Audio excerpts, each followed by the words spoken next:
how do you really gauge a community's health? So, because we have so many communities, and Mm, most of these events, that sometimes they now become repeat events that happen all the time. So, what are things right. and you look out for when you go for a community and be like, I think I like it here. I might just make this my home.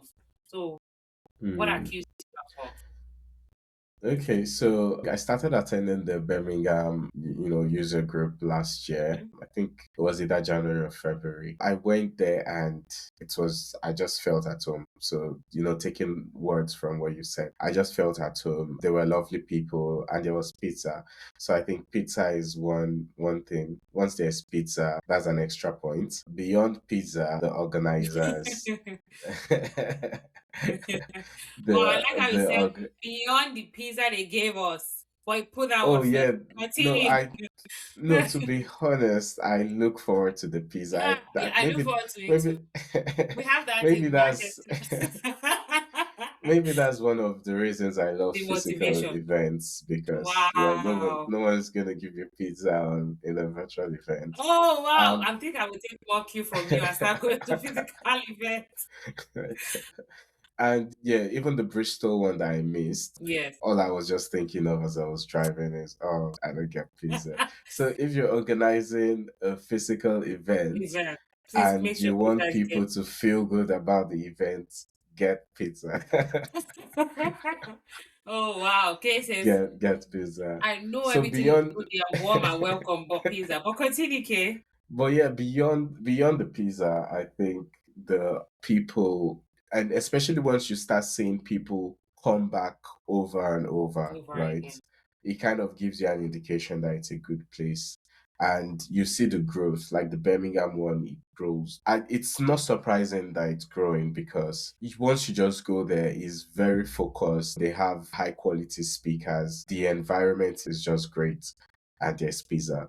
So yeah, I feel like personally those are the things I look at. Then another thing I loved about the Birmingham one was from the first one I attended, Yes. I got a lot of value from it. Yeah. So I was eager to come back. And I think I even spoke with some of the organizers there too that I would even love to speak. And they were so warm and welcoming that, oh, come on, go ahead. They really Oh. encouraged me. And at that point, I maybe I'd spoken on just one event recently at that point. They were very welcoming, even at some point when I was like, I'm not even sure. They were like, no, you can do it, just register. So it was a very welcoming environment and that's giving them a big space in my calendar. So anytime I see a Birmingham event, I just have it in mind that, oh, that's one I want to attend.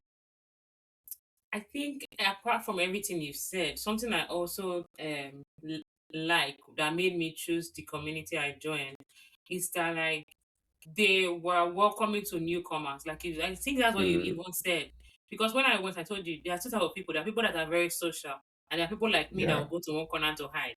And so me, I went to one corner to hide. People that have been coming before, they reached out to me, they Yeah. walked up to me, and they're like, "Hello, how are you doing? How is everything?" And they just started talking to me, and I was just like, I can no Yeah. longer hide. So I was just relating to everybody, and they were so warm and welcoming. So I think also if you ask questions, I know it's daunting to ask questions. I know it's hard to ask questions, but try and ask questions, like, and see how they respond to your questions. No matter how basic a question Right. is, how do they Yeah. respond to it? How do they answer you? It lets you know that okay, they are very very interactive, and also Mm. how does the organizer interact with the people that come? Do they have like a very level playing interaction, or is it like an hierarchy that you have to go through? All these things play out. And also, do we have enough room for accessibility for everybody? Also, the events that if you go for this event and you go 6 times, you should know if there are multiple content for fundamentals, content for Yeah. beginner, intermediate, so you know how it is and know like, oh, maybe this is, or maybe this is not, or maybe this is too technical for me. Or can you Mm. walk up to someone and speak to them? Just Yeah. that just gives you an idea of the atmosphere. Yeah. I like what you said about variety of content because Yeah. I know, I've heard from the Birmingham organizers too, where Yes. there is something that they are very conscious about, Yes, because we have people on different levels, exactly. in the career, in the field, different interests, and there's so many different things. Sometimes they want to talk about dynamics, but how many people even care No, about just don't dynamics? mind. So with community events, there's always that balance, or there's always that attempt to balance things. And once the community have it in mind to keep that balance, have some intermediate, have some advanced, have some beginner Yeah. sessions, just bring in the variety. Basically, I feel that's going to help people feel much more welcome, so that they don't just come and they're like, what this guy's saying, I Yeah. don't understand anything. And that's how everybody can actually get value.